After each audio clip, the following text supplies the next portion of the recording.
Charlas en el bosque del bambú. Un navío en el viaje por el océano de la ciencia y el arte.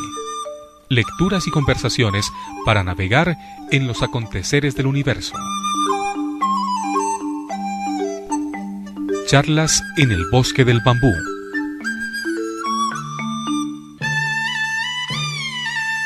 Con Marga López Díaz.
Es el majestuoso Allegro con brío de la Sinfonía número 3 en mi bemol, opus 55, Heroica, de Ludwig van Beethoven.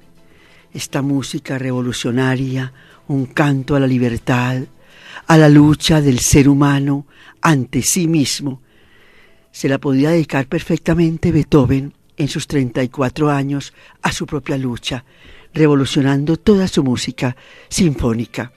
Es la música que nos adorna, que nos acompaña, que nos guía. En la lectura del capítulo final del libro Mauricio Obregón, Navegante de Mar y Cielo, escrito para la colección juvenil Conciencias por la escritora colombiana Yolanda Reyes.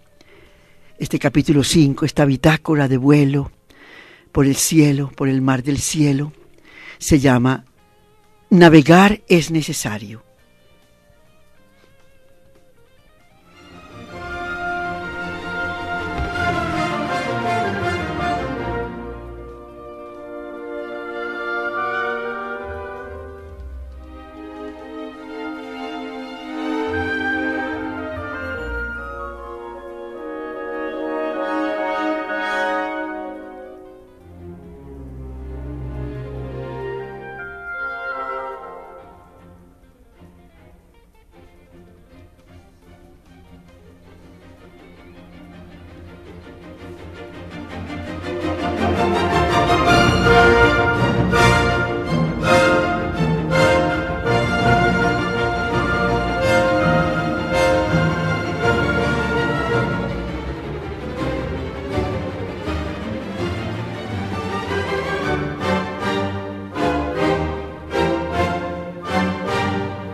Comenzamos nuestro capítulo 5, Navegar es necesario.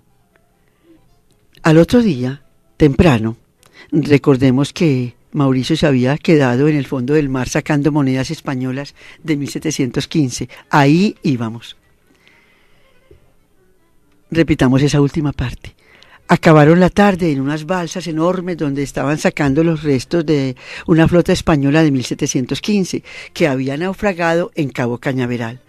Preciso, pocas horas después de ver partir a los primeros navegantes hacia la luna, Mauricio Obregón estaba en el fondo del mar, sacando monedas españolas de 1715.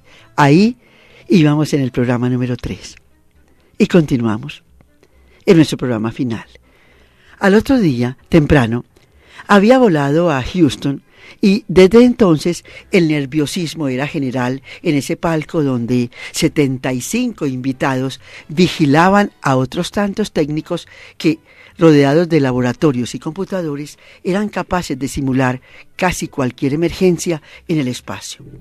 Habían pasado más de 20 años desde entonces, pero él se acordaba de ese domingo 20 de julio de 1969 como si lo estuviera viviendo. A las 13:10 se había separado el Águila o módulo lunar del Apolo 11. Neil Armstrong y Buzz Aldrin estaban a punto de pisar el mar de la tranquilidad en la Luna, mientras Mike Collins tenía que esperarlos en órbita lunar, a bordo del Apolo 11 para volverlos a traer a Tierra. A través de 250,000 de millas de espacio, Obregón había anotado algunas de sus conversaciones en su cuaderno de bitácora. Ahora que las releía, preparando su próxima clase, volvía a sentir que el corazón le latía con la misma velocidad de entonces. Armstrong decía: ya estamos levantando polvo lunar, patinamos algo hacia la derecha, el Águila ha alunizado, habla la base Tranquilidad. Contesta a Control en Houston: aquí en Control hay muchas sonrisas. Armstrong: aquí en la Luna hay 2. Oye, Collins, no te vayas. Armstrong: estoy abriendo la escotilla. Salgo a gatas al balcón. Ahora bajo la cámara de televisión. Piso polvo muy fino. Hablo para la televisión mundial. Este es un pequeño paso para un hombre, pero grande para la humanidad. Titubea Armstrong, nervioso como recitando una lección. Obregón había compartido esos instantes de emoción con Pete Conrad, un astronauta más bajo que él que estaba sentado a su lado. Si para Neil este es un pequeño paso, ¿qué habría dicho yo, que soy tan chiquito? Recordaba que había comentado Conrad y le parecía volver a oír su risa. Luego de la hazaña, se habían escapado los dos a ver el simulador que servía para aprender a manejar el módulo lunar. El hangar del simulador estaba con llave, pero lo habían abierto con una navaja. Un japonés que disparaba fotos, a pesar del letrero que prohibía tomar fotografías, se había colado con ellos. Conrad se sentó en la cápsula Gemini para explicarle a Obregón los controles. Me da claustrofobia esta cápsula, confesó Mauricio. En el espacio, sin gravedad, la claustrofobia no existe, contestó Conrad. Y, para quien insista en sentirla, pues puede pulsar este botón rojo, que no sirve para nada. Los astronautas impresionaban a Obregón porque, además de su buen humor, eran investigadores científicos serios que siempre estaban listos a formularse nuevos problemas y nuevas preguntas. Muchos regresaban del espacio cambiados, con un punto de vista al mismo tiempo trascendente y global. Se dedicaban a causas ecológicas, sociales o religiosas. ¿Será que el descubrimiento del espacio va a servir para cambiar a los terrícolas como el descubrimiento de América cambió a los hombres de la vieja Europa? Había escrito Mauricio Obregón en su cuaderno.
Después de la emoción y la incertidumbre del alunizaje, quedaba otro momento crítico de máximo peligro.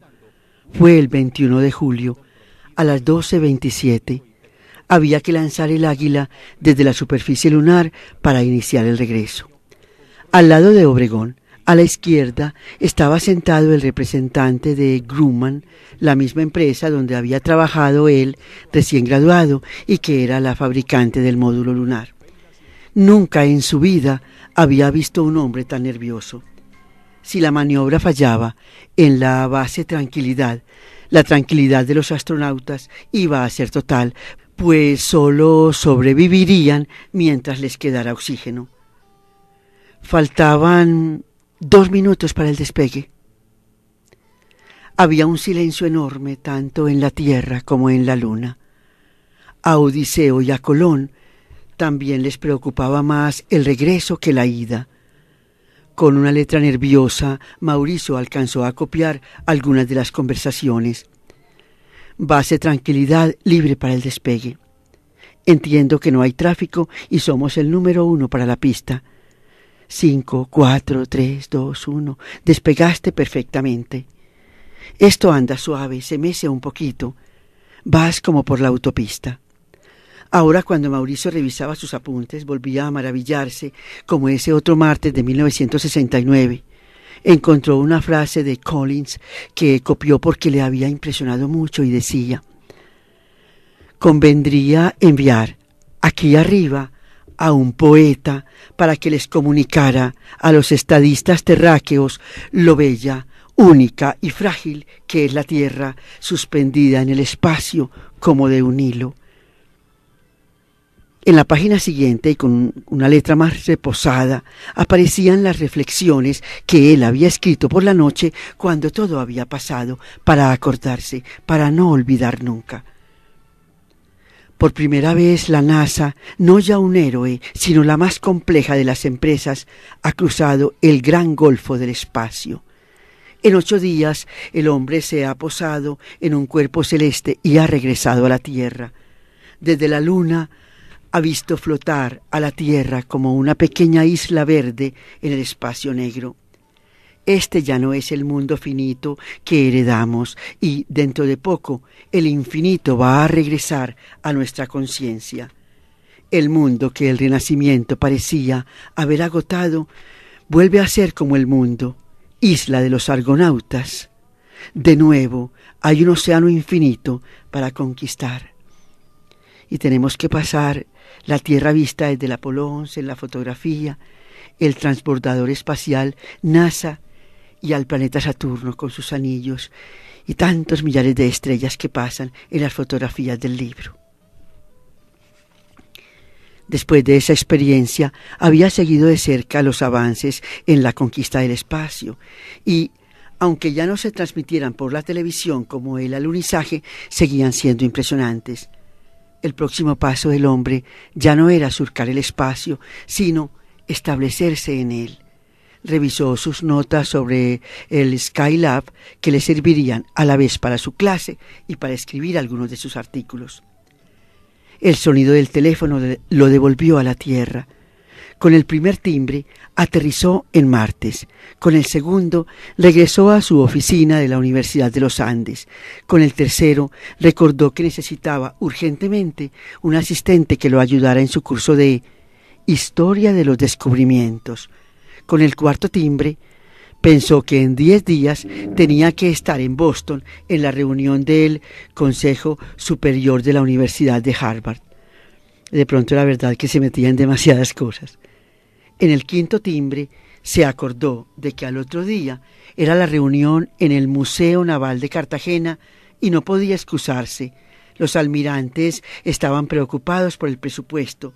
Se atormentaba demasiado que hubiera que cerrar ese lugar que él había creado y que era tan importante para formar a las nuevas generaciones en la investigación marina. Entretanto, el teléfono había dejado de sonar y eso le hizo sentir un alivio momentáneo, porque otra vez empezó a timbrar con insistencia. Quien fuera que lo llamara debía tener verdadera urgencia de hablar con él. No le quedaba más remedio que contestar. Doctor Obregón, habla Edison Torres. Estoy llamando porque me dijeron que busca un profesor asistente para su clase. ¿Usted es de los Andes? No, señor, soy filósofo de la Universidad del Rosario. Ah, ¿sabe usted manejar un astrolabio? Sí, señor. ¿Y un cuadrante? Sí, señor. Entonces venga el próximo lunes a las 2 de la tarde. Perfecto. Aquí lo espero. Hasta luego. Doctor Obregón, una última cosa. Sé que el Departamento de Historia le va a presentar más candidatos, pero yo soy el más interesado. Venga el lunes.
Eddie Torres no sabía manejar astrolabios ni cuadrantes, pero había dicho una gran verdad.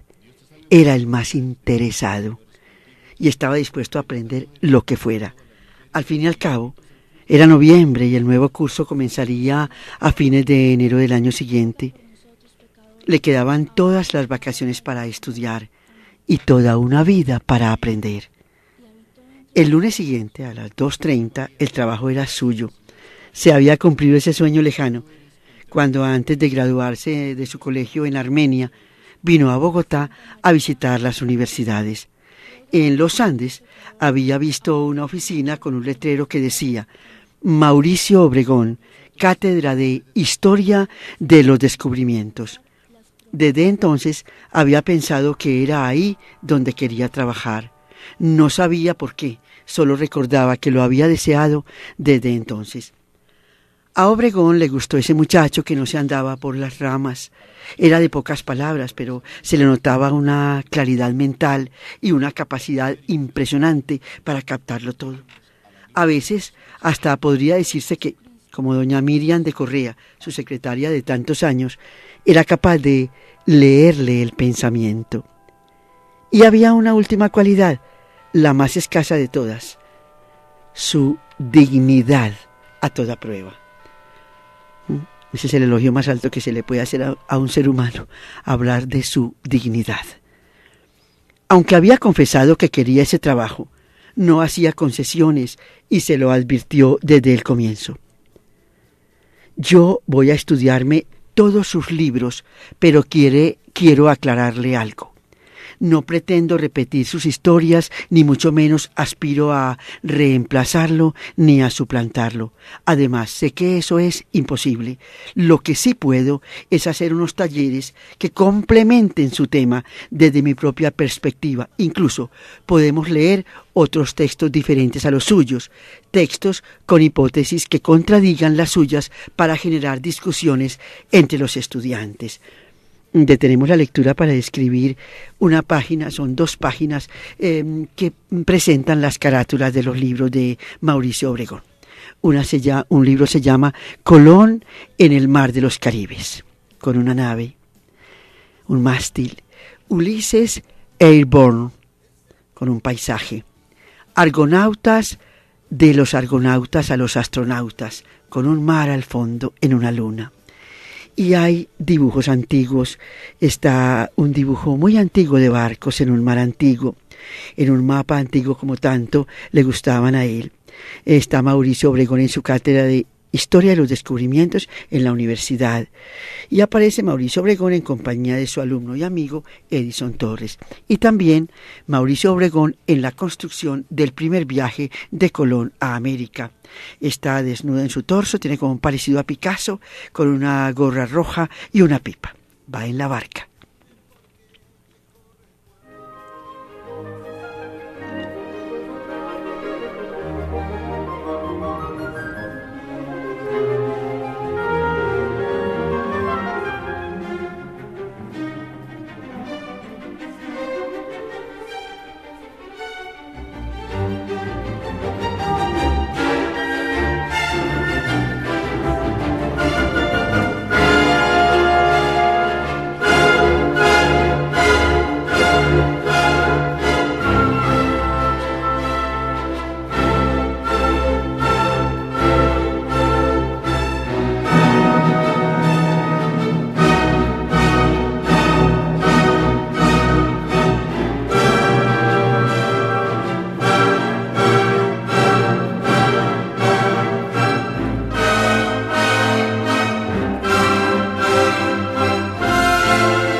Ludwig van Beethoven, 1770-1827.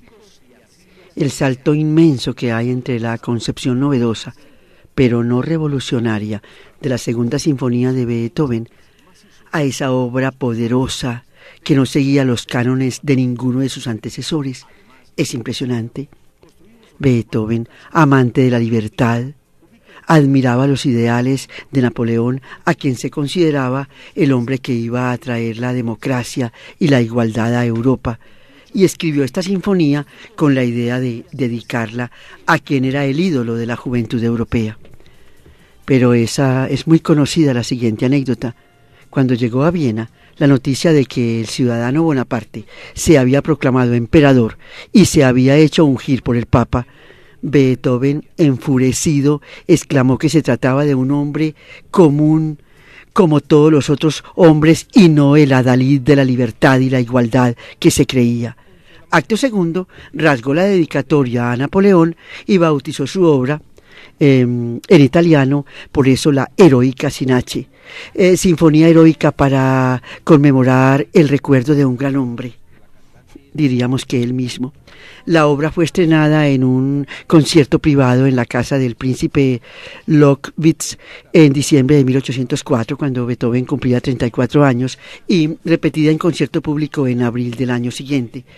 La obra causó conmoción, no solo por su magnitud, ya que se trataba de una sinfonía que duraba casi el doble de lo que se acostumbraba en este género, sino también por su construcción. Nunca antes un movimiento sinfónico era una majestuosa marcha fúnebre. Era la primera vez que un movimiento danzado era reemplazado por un scherzo y las variaciones finales sobre un tema que ya Beethoven había utilizado en el ballet Las criaturas de Prometeo y en unas variaciones para piano, además de una de sus obras ocasionales, una contradanza. Aquí está una de las primeras manifestaciones absolutas del genio beethoveniano, una cima incomparable de la historia de la sinfonía. Vimos hace poco un documental sobre esta sinfonía y vimos que la partitura original aparece rota, aparece el papel roto, como que la borró con suma furia la dedicatoria a Napoleón. Disfrutemos algo más del primer movimiento, allegro con brío.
Estamos leyendo el libro Mauricio Obregón, Navegante de Mar y Cielo, por Yolanda Reyes, colección juvenil Colciencias, edición del 10 de julio del año 2000. Mauricio Obregón realizó sus primeros estudios en Londres y se educó como ingeniero aeronáutico en Boston. En Colombia creció como intelectual y navegante. Murió en 1998 en una finca en las cercanías de Bogotá, mientras departía con algunos exalumnos de la Universidad de Harvard. Mauricio Obregón Andreu nació en Barcelona, España, el 24 de enero de 1921. Yolanda Reyes, escritora, maestra e investigadora en lectura y literatura infantil, es miembro fundador del taller Espantapájaros. Su libro más conocido es El terror de Sexto B, publicado por Alfaguara en 1995. Recibió el premio Fundalectura en 1994. Su libro Los años terribles ha sido publicado por Norma en el año 2000. Esta bellísima colección ilustrada con primor, un libro que se deja leer especial para los estudiantes de la básica secundaria, pero para los estudiantes de toda la vida. Este es uno de los adalides, uno de los hombres paradigmas de la investigación en nuestro país. Y continuamos en la página 72. Desde ese día y con el correr del tiempo, los lazos se fueron estrechando cada vez más. Tomaban el té como un ritual en el que discutían los temas de las clases siguientes. Y a medida que Eddie iba ganando seguridad, no solo en el manejo de cuadrantes y astrolabios, sino también en su conocimiento de las estrellas, de los vientos, de las fuentes de investigación y de la personalidad del maestro, Obregón iba sintiéndose más tranquilo, sin que el peso de todo el curso cayera sobre sus hombros. Siento que me puedo ir a un viaje muy largo y que el curso queda en las mejores manos, le decía a Eddie, a ver si su respuesta había cambiado, pero él siempre le contestaba lo mismo: el curso es suyo y yo soy su asistente, yo tengo mis propias historias y quiero dar mis propias clases. Así fue siempre, hasta esa noche de 1998, cuando Eddie se enteró de la noticia.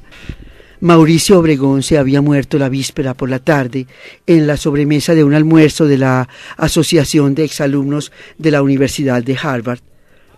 Estaban reunidos en una finca cerca a Bogotá y nadie alcanzó a hacer nada. Nadie, ni siquiera él, supo que se estaba muriendo. Es más, sus colegas creyeron que se había quedado dormido.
Antes de comenzar los primeros compases de la marcha fúnebre, leemos en los capítulos finales del libro: después de ese golpe seco de dolor y de esa culpa por no haber estado cerca o por no haberlo sabido en el mismo instante, después de ese dolor acompañado que compartió en las ceremonias con los que tanto lo querían, después del silencio terrible de los días siguientes, cuando empezó a aterrizar, ya sin él, para discutir o para solucionar los problemas de su ausencia, como otras veces, cuando salía para un viaje imprevisto, el teléfono de la casa de Eddie rompió el silencio.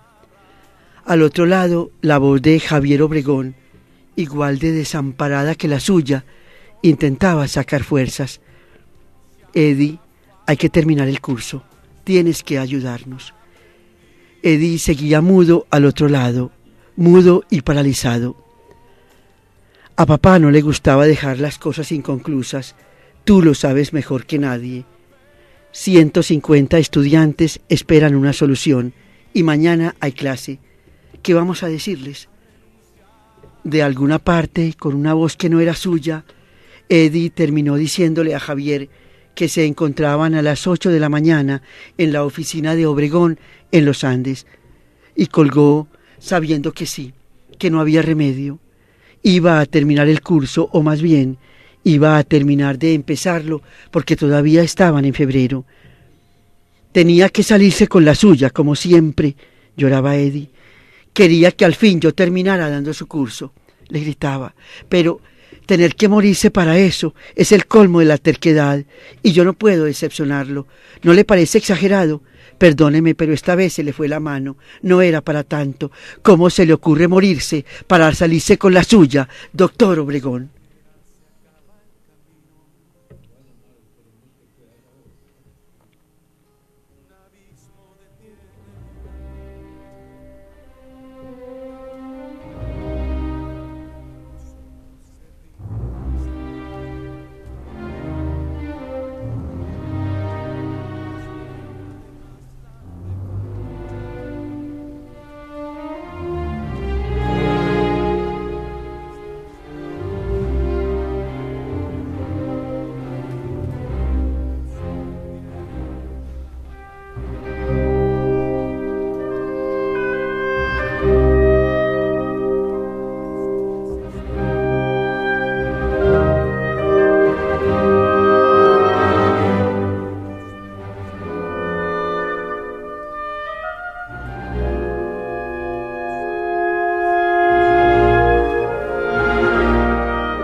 Al otro día, en la oficina, la decisión estaba tomada. Eddie terminaría el curso con la ayuda de Carlos Tirado, un muchacho que los dos habían escogido como monitor. estudiaba Derecho en los Andes y había sido sobresaliente en la clase. Javier les ayudaría, como había ayudado a su padre con los mapas, los planos y las películas. Ahora solo faltaba explicar la situación a los alumnos y que ellos tomaran la última decisión, seguir con el curso o cancelarlo. Cuando Eddie entró al enorme salón y los vio a todos sentados en los puestos de siempre, como si fuera una clase más, no pudo decir nada de lo que habían acordado por la mañana. Aunque lo había ensayado varias veces, la voz no le salió. En su lugar, solo salieron lágrimas. Al fin le alcanzaron las palabras solo para pedir 1 minuto de silencio por el maestro. Entonces, ante el silencio de 150 personas, Carlos Tirado tomó una tiza y escribió en el tablero una de las frases preferidas de Mauricio Obregón. Solo una frase. Vivir no es necesario, navegar sí. Navegar es necesario, vivir no es necesario. Después de ese silencio recogido y profundo, sacando fuerzas de quién sabe dónde, Eddie habló. El mejor homenaje que podemos hacerle a Mauricio Obregón es terminar este curso. Él ya no está con nosotros, pero nos dejó sus libros. Les propongo seguir las clases leyéndolo a él. Yo me ofrezco para acompañarlos. Ustedes tienen la última palabra. Deseamos decir a los oyentes que la frase vivir no es necesario, navegar sí, la conocíamos en un diccionario de símbolos escrito por el español Juan Eduardo Cirlot. Cita la frase dicha por Pompeyo el Grande: vivir no es necesario, navegar sí. ¿Qué tendrá de grande el verbo navegar para que vaya sobre el verbo vivir? Recuerdo también una canción por allá por los años 70, ganadora de un festival internacional, una canción latinoamericana, puede venir de Puerto Rico, de las Antillas, y decía en esta frase: la felicidad no es un lugar. La felicidad es una forma de navegar por esta vida que es la mar, por esta vida que es la mar.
Ha comenzado el cuarto movimiento de la Sinfonía número 3, Eroica, finale con variazioni, perfecto para finalizar la lectura del libro.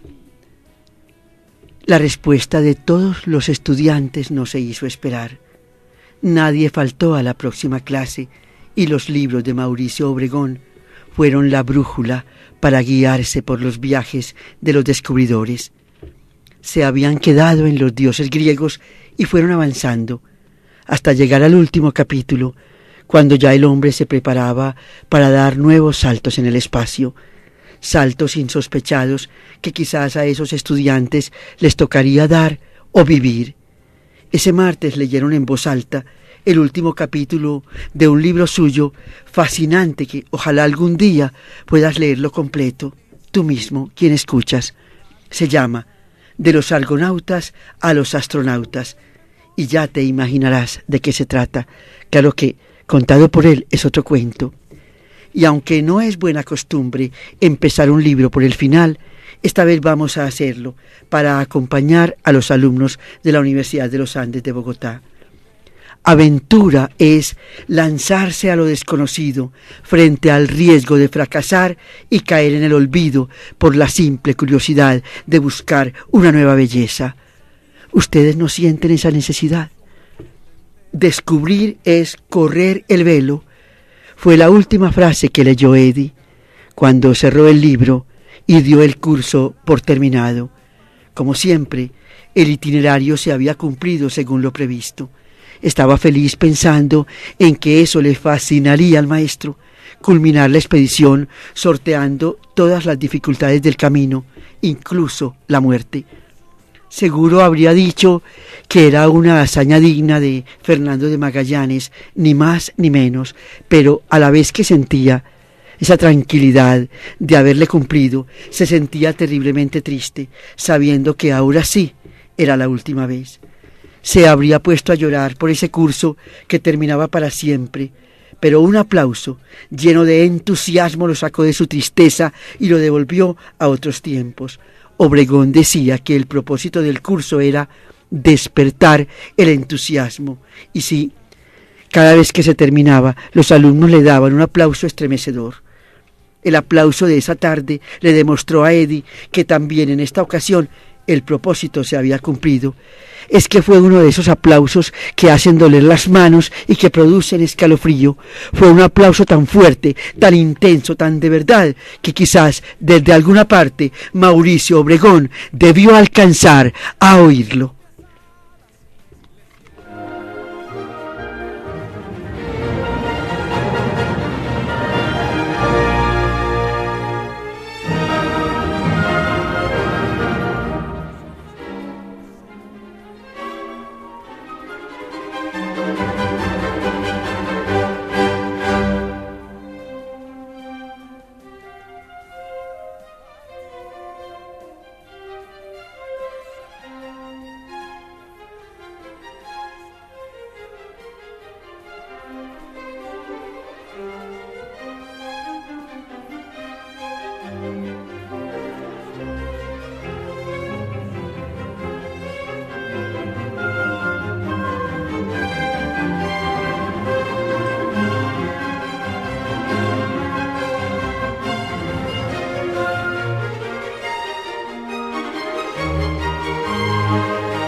Recordemos las palabras escritas por el señor Carlos Nicolás Hernández, hablando a propósito de la edición de este libro. El ejercicio de pensar y hacer de nuestros hombres de ciencia y tecnología paradigmas para la juventud colombiana es muy gratificante. Mauricio Obregón, viajero infatigable, navegante y cartógrafo de mar y cielo, asumió la tarea de reconstruir las rutas de Colón, Magallanes y Odiseo, desatando nudos de la ciencia y atando cabos de la poesía griega y de la imaginación iberoamericana. Vivió la opción de los peligros y descifró en las mareas altas y en los cúmulos de las nubes su verdadera condición de navegante. Su pedagógico sentido de la ciencia lo llevó a la cátedra magistralmente a través de la historia de los descubrimientos, pero hay algo más admirable en él, a la luz de nuestras necesidades nacionales: su vocación por democratizar el acceso al conocimiento a través de sus propias prácticas al servicio del país. Tanta sabiduría junta nos hace pensar que Mauricio Obregón fue un ciudadano del Renacimiento y un hombre a carta cabal del siglo XX. Y Yolanda Reyes da las gracias a Cristina Martínez de Irujo, a Javier Obregón y a sus hermanos Sancho, Santiago, Inés, Ana María y Beltrán, a su sobrino Mateo Obregón, a Edison Torres y a Miriam de Correa, a sus libros, a su casa, a sus nietos y a los amigos, gracias. Gracias por todas las horas, por todos los libros, por las fotos y por las tardes de cine. Gracias por la hospitalidad y por la paciencia. Gracias por los descubrimientos. Gracias por las revelaciones. Gracias por la generosidad de compartir una historia de vida. Gracias porque este libro, más que libro, fue aventura y horizontes. Gracias a Mauricio Obregón por seguir despertando el entusiasmo.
Charlas en el bosque del bambú.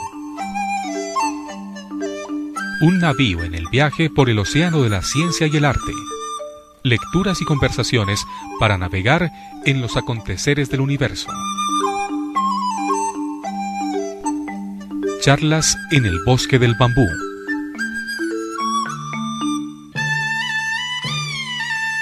Con Marga López Díaz.